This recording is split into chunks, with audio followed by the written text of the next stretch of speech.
जख्मों से भरा जिस्म और प्राइवेट पार्ट से बहता खून, दोनों आंखें घायल, मुंह से रिश्ता खून, पूरा चेहरा जख्मी, गर्दन घायल, दोनों हाथ की उंगलियों के नाखून घायल, बायां पैर भी जख्मी, पेट भी घायल, दाहिने पैर की एड़ी जख्मी, दाहिने हाथ की रिंग फिंगर टूटी हुई। ये जख्मों की वो लिस्ट है जो कोलकाता की ट्रेनी डॉक्टर के हिस्से आई है। आज की इस वीडियो में हम बात करने वाले हैं कोलकाता की निर्भया के साथ दरिंदगी के 40 मिनट की खौफनाक कहानी के बारे में। आखिर क्या दुश्मनी थी लेडी डॉक्टर की संजय से और क्यों गया संजय अस्पताल? इन सभी सवालों के जवाब आपको इस वीडियो में मिलेंगे, तो वीडियो में एंड तक बने रहना। 8 अगस्त की रात करीब 11 बजे कोलकाता की निर्भया का गुनहगार संजय राय पहली बार अस्पताल पहुंचा था। वो वहां करीब आधे घंटे तक रुका, फिर अस्पताल से निकल गया। इसके बाद दोबारा रात के 1 बजे वो अस्पताल पहुंचा, लेकिन इस बार वो सुबह 4:35 पर अस्पताल से बाहर निकला और सीधे कोलकाता पुलिस के बैरक में जाकर सो गया। वो अस्पताल के उस सेमिनार हॉल में 40 मिनट तक रुका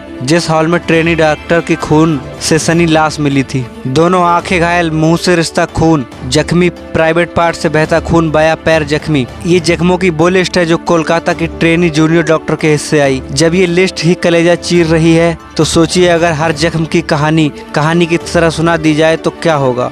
खुद को और खुद की आबरू को बचाने के लिए जूनियर डॉक्टर ने तब तक लड़ाई लड़ी जब तक होश ने उसका साथ दिया, और जब तक वो होश में रही घायल होकर भी खुद की आबरू को बचा ले गई थी। लेकिन जख्मों की लिस्ट इतनी लंबी थी कि वो दर्द और होश दोनों से हार गई। अब वो हफ्सी उसे नजर भी नहीं आ रहा था, क्योंकि जिस चश्मे को उसने पहन रखा था वो चश्मे का गिलास टूटकर उसकी दोनों आंखों को घायल कर चुका था। आंखें बंद थीं और वो बेहोश थी, और इसी बेहोशी के आलम में वो तब तक उसकी आबरू लूटता रहा जब तक उसकी सांसें थम नहीं गईं। लेकिन वो इस कदर नशे में था कि उसे ही एहसास नहीं था कि जूनियर डॉक्टर जिंदा है या नहीं भी। डॉक्टर शोर ना मचाए, इसलिए जब तक वो होश में रही तब तक उसका मुंह दबाकर उसकी चीखों को घोंटता रहा। फिर मौका मिला तो उसकी बाहीं हाथ उसकी गर्दन तक पहुंचे। इस बीच कब गला घुट गया उसे इस बात का एहसास तक नहीं हुआ था। फिलहाल जूनियर डॉक्टर की पोस्टमार्टम की रिपोर्ट सामने आ चुकी है, जो रिपोर्ट दिल दहला देने वाली है। इस रिपोर्ट ने हर जख्म का हिसाब दे दिया है। रिपोर्ट कहती है कि जूनियर डॉक्टर के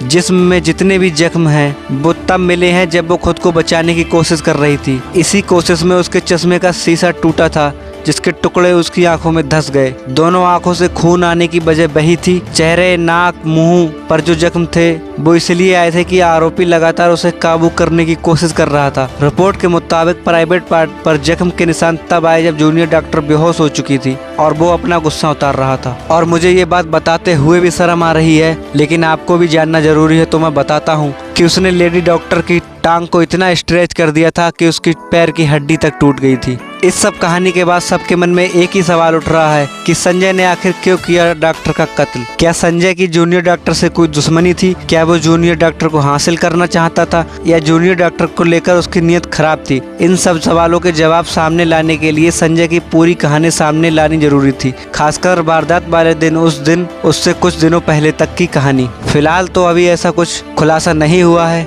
कि क्या थी आखिर संजय की डॉक्टर से दुश्मनी। आखिरकार संजय हॉस्पिटल गया क्या करने था? तो 8 अगस्त की रात करीब 11 बजे संजय वापस आरजी का अस्पताल पहुंचा था। यहाँ वो उसी मरीज से मिलता था जिसे दिन में उसने भर्ती करवाया था। अस्पताल आने के बाद वो उस मरीज के एक्सरे कराने में मदद करता है। एक्सरे कराते वक्त मरीज के रिश्तेदार भी साथ में थे। एक्सरे कराने के बाद संजय फिर अस्पताल से बाहर निकल जाता है। उसके बाद वो वहाँ दोनों शराब पीते हैं। शराब पीने के बाद संजय उस तीमारदार को उबक बाइक से घर जाने के लिए पैसे देता है और वो तीमारदार अब अस्पताल से निकल जाता है। इसी के बाद संजय अपनी हैवानियत को अंजाम देता है। वैसे तो इस हैवान की सजा फांसी भी कम होगी, लेकिन इसे जल्द से जल्द फांसी दी जाए। बाकी आप अपनी राय कमेंट में जरूर बताइएगा, और ऐसे ही वीडियो को देखने के लिए क्रिमिनल क्यूरियोसिटी चैनल को सब्सक्राइब कर लेना।